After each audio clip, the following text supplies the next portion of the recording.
Сәлеметсіздер ме, құрметті оқушылар, көңілдеріңіз қалай, жағдайларыңыз қалай? Бүгін біздің өтетін сабағымыз жай бөлшектерді ортақ бөлімге келтіру. Біз қиналамыз осы сабақтан бөлшектерді бөлімге келтіруден. Мен соның бүгін сіздерге ең оңай 4 әдісін көрсететін боламын.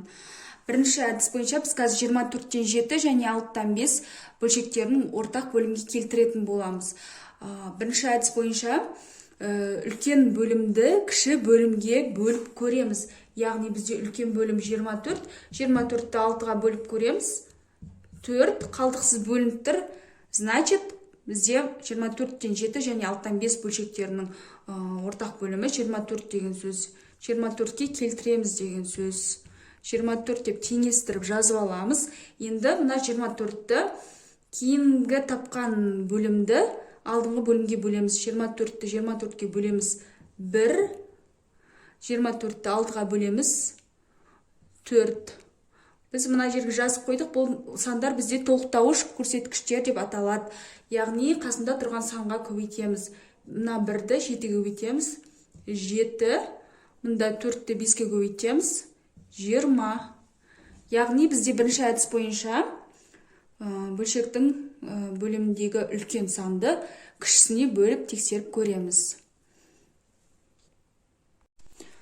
Құрметті оқушылар, енді бізде келесі әдіс екінші әдіс бойынша қазір 6-тан 3 және 4-тен 3 бөлшектерін ортақ бөлімге келтіретін боламыз. Бөлшектің бөліміне назар аударсақ, 6 және 4 деген сандар бізде бұл құрама сандар. Құрама сандар болған кезде ортақ бөлімді қалай табамыз? Алдымен үлкен бөлімді 2 еселеп көреміз. 2 еселеп және екінші бөлімге бөлеміз. Яғни бізде үлкен бөлім 6, 6-ны 2-ге көбейтеміз 12, 12-ні 4-ке бөлеміз 3. Қалдықсыз бөлініп тұр, яғни біз ортақ бөлімді 12-ге келтіреміз деген сөз. Оқушылар, бұл жер ескеретін жайт. Мына жерде егер 2 еселеген кезде мына санға бөлінбей қалса, онда үлкен санды 3 еселейміз. 3 еселегенде де бөлінбейтін болса, 4 еселейміз. Солай еселей береміз. Енді 12-ні 6-ға бөлеміз 2, 12-ні 4-ке бөлеміз 3, 3-ті 2-ке көбейтеміз 6, 3-ті 3-ке көбейтеміз 9. Яғни бізде екінші әдіс бөлшектің бөлімі құрама сандар болған кездегі әдіс. Келесі әдіс бойынша біз қазір 3-тен 2 және 7-тен 1 бөлшектерін ортақ бөлімге келтіретін боламыз. Бөлшектің бөліміне назар аударсақ, 3 және 7 ол қандай сандар? Өзара жай сандар. Яғни өзара жай сандар дегеніміз қандай сандар? Өз-өзіне бөлінетін және бірге ғана бөлінетін сандар. Біз алдыңғы тақырыпта өзара жай сандардың ең кіші ортақ еселігін қалай табу керектігін видео сабақта өткен болатынбыз. Жоғары жағына ссылка тастап кетемін, қарасаңыздар болады. Яғни өзара жай сандардың ортақ бөлімін табу үшін жай ғана екеуін бір-біріне көбейте саламыз. 7-ні 3-ті 7-ге көбейтеміз 21. Значит, 21 ортақ бөлім бізде. 21-ді 3-ке бөлеміз 7, 21-ді 7-ге бөлеміз 3, 2-ні 7-ге көбейтеміз 14, 1-ді 3-ке көбейтеміз 3.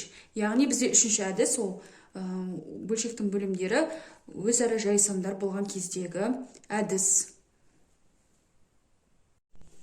Құрметті оқушылар, бізде енді келесі әдіс 15-тен 2 және 18-ден 4 бөлшектерін ортақ бөлімге келтіреміз. Яғни бөлшектің бөліміне назар аударайықшы. 15 бізде тақ сан, 18 бізде жұп сан. Яғни төртінші әдіс бойынша бөлшектің бөлімінің біреуі жұп сан, біреуісі тақ сан болған кездегі ортақ бөлімге келтіруді үйренетін боламыз. Ол үшін біз осы екі бөлімді жай көбейткіштерге жүктеп аламыз. 15 3-ке бөлінеді, 5 қалады. 1. Енді 18-ді жүктейміз. Құрметті оқушылар, егер жай көбейткіштерге жүктеу білмейтін болсаңыздар, және ең кіші ортақ еселік табу білмейтін болсаңыздар, алдыңғы видео сабақты қарасаңыздар болады. Мен қазір жоғары жаққа мына жерге ссылка тастап кететін боламын. Міндетті түрде қараңыздар. 9, 9-дан 3, 3-1. Жіктеп болдық, енді астына осылай сызамыз. Алдыңғы сабақты қарағандар түсініп отырған болар. Енді толықтырамыз. Яғни мына жақта 2-3 тұр, мына жақта 1-3 тұр, мына жаққа 1-3 жетіспейді деген сөз. Мына жақта 5 бар, мына жақта мүлдем 5 жоқ. 5-ті мына жаққа жазамыз. Мына жақта 2 бар, мына жақта мүлде 2 жоқ. 2-ні жазамыз көбейтіп 3-ке. 2-ні 3 көбейткенде 6. Осы 6-ны 15-ке көбейтеміз. Неше болады? 90. 90 болады. Енді мына 5-ті мына 18-ге көбейтеміз. 90 болады. Значит, бізде 15 және 18 сандарының ортақ бөлімі 90.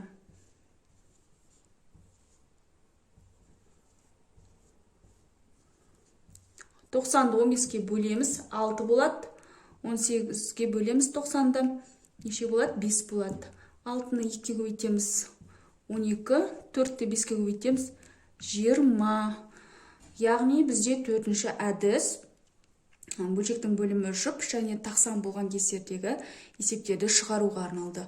Құрметті оқушылар, егер сабағым түсінікті болса, міндетті түрде лайк, комментарий жазуды ұмытпаңыздар. Және комментарий бөлімінде мен тапсырмалар тастап кететін боламын. Міндетті түрде ответін комментарий жазыңыздар, кері байланыс болады. Сау болыңыздар.